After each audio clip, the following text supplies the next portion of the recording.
নমস্কার বন্ধুরা, দাদা বৌদির ভূতের গল্পের উপস্থাপনায় বিভূতিভূষণ বন্দ্যোপাধ্যায়ের লেখা রহস্য গল্পের গল্প পাঠে আমি বিশ্বজিৎ ভট্টাচার্য।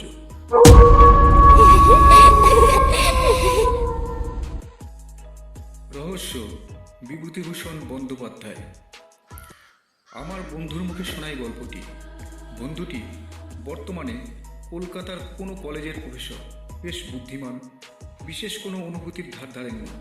উগ্র বৈষয়িকতা না থাকলেও জীবনকে উপভোগ করবার আগ্রহ আছে, সে কৌশলও জানা আছে।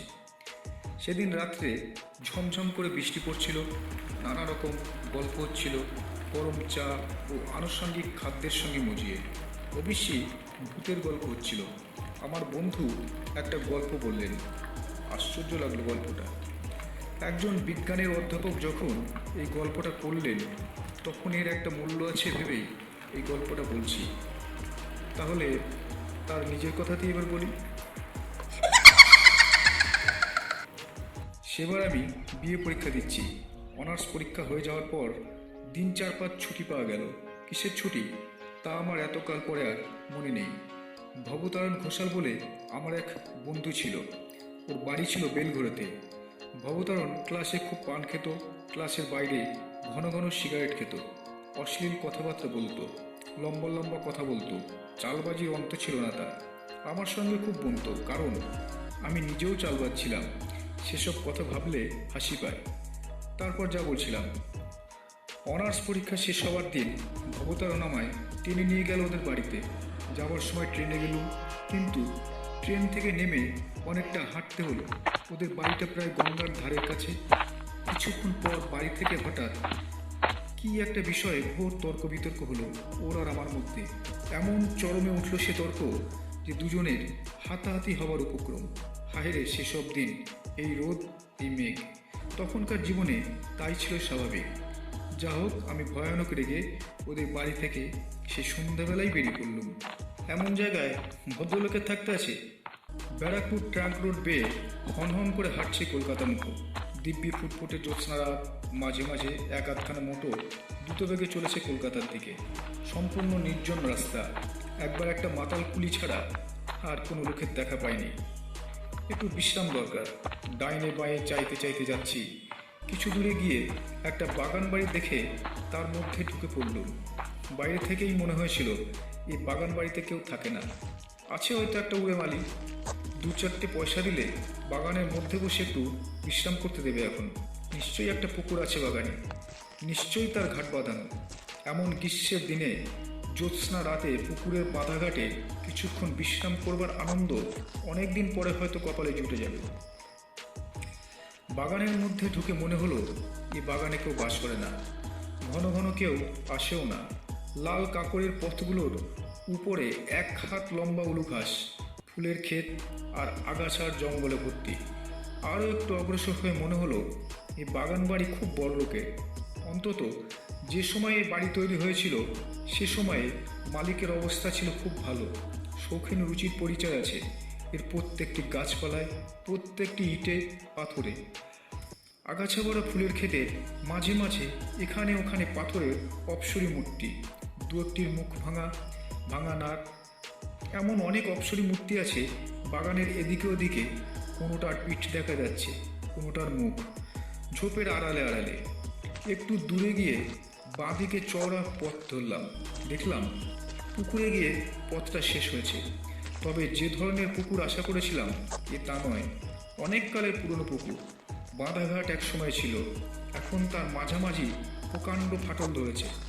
রাস্তায় দুপাশে বট অশ্বত্থের গাছ গজিয়েছে। সে ঘাটে নামাও যায় না সিঁড়ির সাহায্যে। এই রাত্রে তো সাপের ভয়ে সেদিকে যেতেই আমার সাহস হলো না। ঘাটের থেকে কিছু দূরে একখানা বেঞ্চি পাতা। ক্লান্ত শরীরে বেঞ্চির উপর শুতেই কখন যে ঘুমিয়ে পড়েছি নিজেই জানি না। আমার তন্দ্রা যখন ছুটে গেল তখন অনেক রাত। সামনের দিকে একটা অদ্ভুত সন্দেহ হলো আমার মনে। আমার বেঞ্চিখানা থেকে কিছু দূরে যে অপসরী মূর্তি আমার দিকে পাশ ফিরিয়ে দাঁড়িয়ে আছে, সেটার দেখেই ঘুম ভেঙে আমার চোখ পড়ল। সঙ্গে সঙ্গে মনে হলো এতক্ষণ সে মূর্তিটা অন্য কি কাজ করছিল বা অন্যদিকে অন্যভাবে দাঁড়িয়েছিল। আমাকে জাগতে দেখেই সেটা চট করে যেন নিজেকে সামলে নিয়ে আবার পূর্ববৎ ভঙ্গিতে আড়ষ্ট হয়ে দাঁড়িয়ে রইল। আমি অবাক বিস্ময়ে সোজা হয়ে বসলাম, চোখ মুছলাম ভালো করে। ঘুমের ঘোর, কিন্তু তা বলে তো মনে হলো না। আমি ঘুম ভেঙে স্পষ্টই দেখেছি ও পুতুলটা কি যেন একটা করতে যাচ্ছিল। আমার সারা পেট সামলে নিয়েছে, সমস্ত শরীর যেন অবশ, ভারী। ঘুমের ঘোর ভালো কাটেনি, রাস্তা হাঁটবার ইচ্ছে নেই মোটে। আবার সেই বেঞ্চিখানাতেই শুয়ে পড়লাম। শোয়া মাত্র আবার কখন ঘুমিয়ে পড়েছি।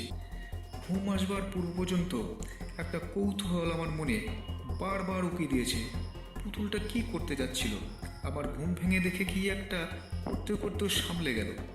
অনেক রাতের ঠান্ডা ফুরফুরে হাওয়ায় আমি গাঢ় ঘুমে অচেতন হয়ে পড়েছিলাম। আবার যখন ঘুম ভাঙল তখন চাঁদ ঢলে পড়েছে পশ্চিম আকাশে, গাছপালার পিছনে ফুটফুট করছে জ্যোৎস্না। পশ্চিম দিক থেকে লম্বা লম্বা গাছের ছায়া পড়েছে ফুলের ক্ষেতে, আগাছার জঙ্গলে। ঘুম ভেঙে উঠেই আমার মনে হলো আমি প্রথম যখন এই বাগানে ঢুকি তখন বাগানে যা ছিল এখন তা নেই। কোথায় কি যেন একটা পরিবর্তন হয়ে গেছে। ঘুমের ঘোর যতই ভাঙতে লাগলো আমার মনে এ ধারণা ততই বদ্ধমূল হতে লাগলো। আগে যা ছিল তা এখন যেন নেই, কি একটা বদলে গিয়েছে। অথচ কি যে সেটা বুঝতে পারছি না। কি বদলে গেল, কোথায়? হঠাৎ আমার চোখ পড়লো সামনে। চোখ ভালো করে বুঝলাম, পরিবর্তন ওখানেই হয়েছে যেন। আগে যা ছিল তা এখন নেই। কিন্তু কি পরিবর্তন, কি বদলে গেল? 1 মিনিট কি 1.5 মিনিট কেটে গেল, সঙ্গে সঙ্গে সারা দেহে বিদ্যুতের স্রোতের মতো বয়ে গিয়ে আমাকে সম্পূর্ণ আড়ষ্ট ও অবশ করে দিল। আসল সত্যটি আমার চোখের সামনে ফুটে উঠল। ওই উচ্চ বেদিটার উপর বসানো যে অপ্সরী পুতুলটা, সেটা কোথায় গেল? বেদিটা খালি পড়ে আছে, পুতুলটা নেই। প্রথমটা যেন বিশ্বাস হলো না। সত্যি কি ওখানে অপ্সরী মূর্তিটা ছিল? অন্য জায়গায় ছিল হয়তো, আমি হয়তো ভুল দেখেছিলাম। তা কি কখনো হয়? পাথরের অত বড় পুতুলটা গভীর রাত্রে কে নিয়ে যাবে? আমারই ভুল। কিন্তু এই অপ্সরী মূর্তিটি অন্যদিকে চেয়ে কি একটা করতে যাচ্ছিল। আমি ঘুম ভেঙে দেখেছিলাম ওই বেদিটার উপরেই সেই পুতুলটা ছিল। না থাকলে আমি এই বেঞ্চিতে শুয়ে দেখলাম কি করে? বেশ মনে আছে, ওই বেঞ্চিতে শুয়ে পুতুলটা প্রথম আমার চোখে পড়েছিল। আমার দিকে ওর পাশ ফেরানো ছিল। এও ভেবেছিলাম, আমার মনে আছে, এ ধরনের পুতুল কি ইটালি থেকে আসে না এই দেশে তৈরি হয়? এত সব একেবারে ভুল হয়ে যাবে। কিন্তু তা যদি না হয় তবে সে অপ্সরী মূর্তিটা চুরি নিয়ে গেল কি?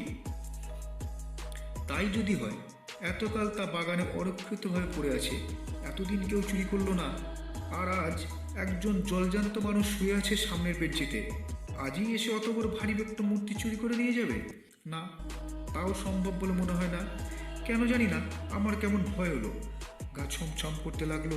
রাত আর বেশি নেই, এ বাগানে আর শুয়ে থাকার দরকার নেই। আস্তে আস্তে কলকাতা মুখো হাঁটা দিই, যেমন একটা কথা মনে আসা। আমি অমনি বেঞ্চি থেকে উঠে পড়লাম। পুকুর ঘাটে নেমে চোখে মুখে জল দেব বলে ঘাটের দিকে যাচ্ছি, এমন সময় অবাক হয়ে দাঁড়িয়ে রইলাম। বাঁধাঘাটের ঠিক ওপরেই আমলকি তলায় যে স্ট্যাচুটা ছিল সেটাই বা কই? সেটার হাত ভাঙা ছিল বলে আরও বেশি করে আমার দৃষ্টি আকর্ষণ করেছিল। ওই তো শূন্য বেদিটা পড়ে আছে। তখন মনে কেমন সন্দেহ হলো। বাগানের চারিদিকে চেয়ে দেখলুম কত পুতুল ছিল এখানে ওখানে, বন ঝোপের মধ্যে, আড়ালে আবডালে। সাদা পাথরের পুতুলগুলো ফুটফুটে জ্যোৎস্নায় ঝকঝক করছিল। এখনই তেমন সাদা জ্যোৎস্না বাগানের সর্বত্র, কিন্তু কই সে অপ্সরী পুতুলগুলো? একটাও তো নেই। এক রাত্রে কি বাগানের সব পুতুলগুলি চুরি হয়ে গেল? এই রাত্রিটার জন্যই কি চোরেরা উৎপেতে বসেছিল?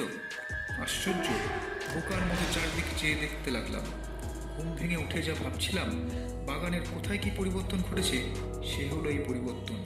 গোটা বাগানের এই মস্ত পরিবর্তন সাধিত হয়েছে আমার ঘুমের মধ্যে। ততক্ষণে পায়ে পায়ে আমি উঠে গিয়ে পুকুরের বাঁধাঘাটের ওপরটাতে দাঁড়িয়েছি। হঠাৎ পুকুরের জলের দিকে চাইতে আমার কেমন যেন হয়ে গেল। সারা শরীর দোল দিয়ে উঠল ভয়ে, বিস্ময়ে। বাগানের সব অপ্সরী পুতুলগুলো জলে নেমে সাঁতার দিচ্ছে, দিব্যি সাঁতার দিচ্ছে, এপার ওপার যাচ্ছে, কিন্তু একটা জিনিস আমি স্পষ্ট দেখতে পেলাম, সেগুলো জীবন্ত হয়ে ওঠেনি, আড়ষ্টভাবেই পুতুল রূপে সাঁতার দিচ্ছে।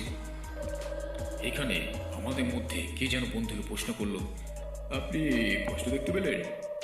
এই অধ্যাপক বন্ধুটি আমাদের মুখের দিকে চেয়ে বললেন, অনেক দিনের কথা হয়ে গেল বটে, কিন্তু আমি আজও ভুলিনি সে রাতের কথা। সে দৃশ্য আজও আমি দেখছি চোখের সামনে। মাঝে মাঝে যেমন দেখি, বিশ্বাস করা না করা অবশ্যই আপনাদের ইচ্ছে, আমি কাউকে বলি না বিশ্বাস করতে। আমি বললাম, নিশ্চয়ই সিদ্ধি খেয়েছিলে বন্ধুর বাড়ি বেলঘড়েতে। না, আমি ওসব ছুতাম না তখন, এখনও তাই, বিশ্বাস করুন না কথাটা। সকলে রুদ্ধ নিঃশ্বাসে শুনছিলাম। আমরা বললাম, তারপর? বন্ধু বললেন, মনে হলো আমি পাগল হয়ে গিয়েছি, কিংবা আমার কোনো শক্ত রোগ হয়েছে। যা দেখেছি এসব কি বেশ মনে আছে। পশ্চিম দিকে পাঁচিলের গায়ে একটা বড় তাল কি নারকেল গাছ ছিল। চাঁদ তখন গাছটার ঝাঁকড়া মাথার ঠিক আড়ালে। সে ছবিটা বেশ মনে আছে আমার। আবার তখনই চোখ নামিয়ে পুকুরের দিকে চাইলাম। সেখানে সেই অদ্ভুত, অবিশ্বাস্য, অস্বাভাবিক দৃশ্য। সাদা সাদা বড় মর্মর মূর্তিগুলো জীবন্তের মতো জলকেলি করছে পুকুরের জলে। আমার মাথা ঘুরে গেল যেন। নিজের ওপর কেমন একটা অবিশ্বাস হলো। সেখান থেকে মারলাম টেনে ছুট, একেবারে সোজা দৌড়ে গিয়ে ফটকের কাছে।